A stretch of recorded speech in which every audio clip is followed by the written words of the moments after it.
sacrifice. The woman walked barefoot across the sand, each step sinking softly into the beach. From time to time a new wave broke around her ankles, washing away her traces, the water glinting over her gilded anklets. Her ritual tunic, a deep crimson hue, fluttered behind her like a battle flag, or a shroud stirred to life by the wind. But she was not dead. Her pale skin still bore the proud marks of her people, an aquiline nose with fine nostrils, eyes the color of burnt amber, high cheekbones, and skin as smooth as velvet.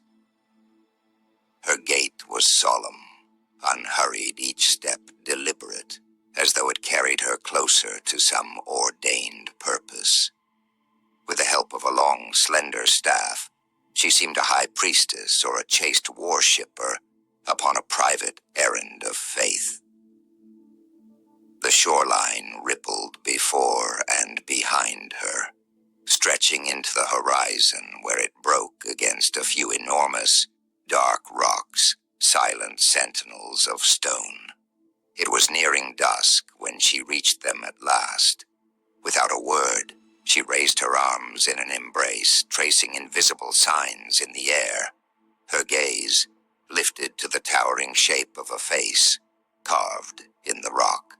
She looked upon the head of a man, his eyes closed, his expression as monumental as the cliffs themselves, as though chiseled by the steady hands of a giant. "Hurim Nurthum," cried the woman, completing her airborne sigil. Her hymnal voice struck the stony cheeks of the colossal head, echoing like a chant amidst the crash of waves breaking their foamy crowns upon the giant's sand-buried chin. Then silence. "Hurim Nurthum," she called again, undaunted, as she drew a circle in the sand with her staff. The echo came back to her like a fading reverberation. "Earthum, A few pebbles clattered down from the giant's brow, bouncing off his nose, his lips, then tumbling onto the wet sand before her. Yet she did not move from the center of the circle. She waited. A deep, grinding rumble followed, as though two millstones of the world were stirring on their axle. Larger fragments broke from the crest of the cliff, falling heavily around the drawn circle, but none touched or harmed the priestess. Her face remained unmoved, while her lips began a chant, the hymn swelling in intensity until everything stilled. No sound marred the horizon. The waves froze in their motion, droplets suspended in the sea air. Lifting her gaze, the woman saw a flock of seagulls hanging motionless before the giant's stone eyes. Then, a monumental voice, dreamlike, ancient, filled the silence. "Naneveh, you have returned." "It is I," the woman replied, laughing briefly, helplessly, tears welling in her eyes. She pressed her tattooed hands to her mouth, summoning the courage to speak again. "You remember?" The mountain was silent for a moment, before speaking once more. "How long has it been? Eons?" "Not quite. For me, half a lifetime. For you, perhaps the blink of an eye," she answered with a trembling voice. "The Varkan people, did they endure?" asked the god, without opening his basalt eyes. "Yes, my lord. That is why I am here to bring you their offering," said the woman in solemn grace. Then she bent down and laid upon the sand a small bundle of rags, cradling a sleeping infant, the child's face holding something of the cadaverous stillness of its bearer. "I have come from afar to present him to you.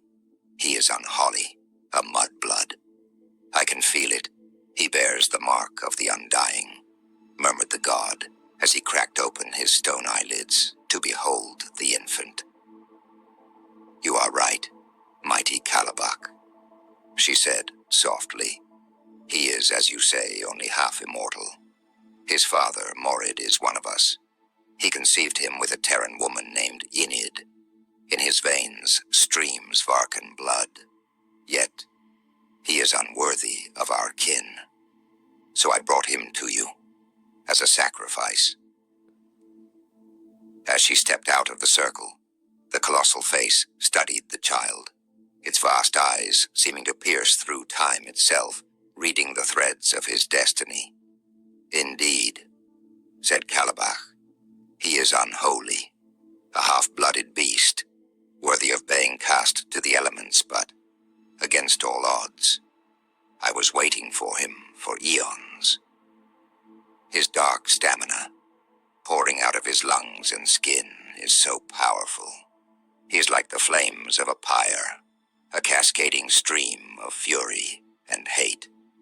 Oh, Naneveh, be blessed, 'cause your pilgrimage was not in vain.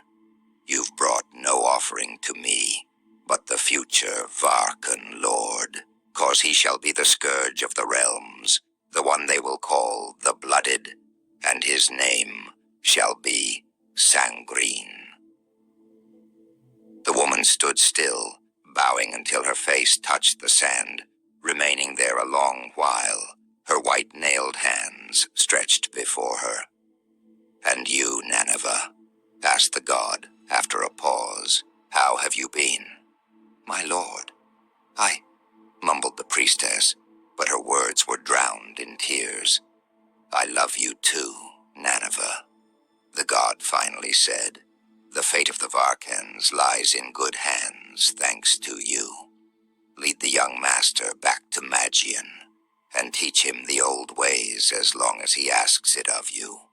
Then when your purpose is fulfilled, I shall await your return." For a long time the woman remained prostrate, her tears darkening the sand, and her long marble hands digging 2 hollows of utter sorrow. At last she rose and took the child once more into her arms. Step by step, with tears streaming down her sand-streaked cheeks, she turned her back on the colossal head. Behind her the waves resumed their restless rhythm, measuring time once more in their trembling wake.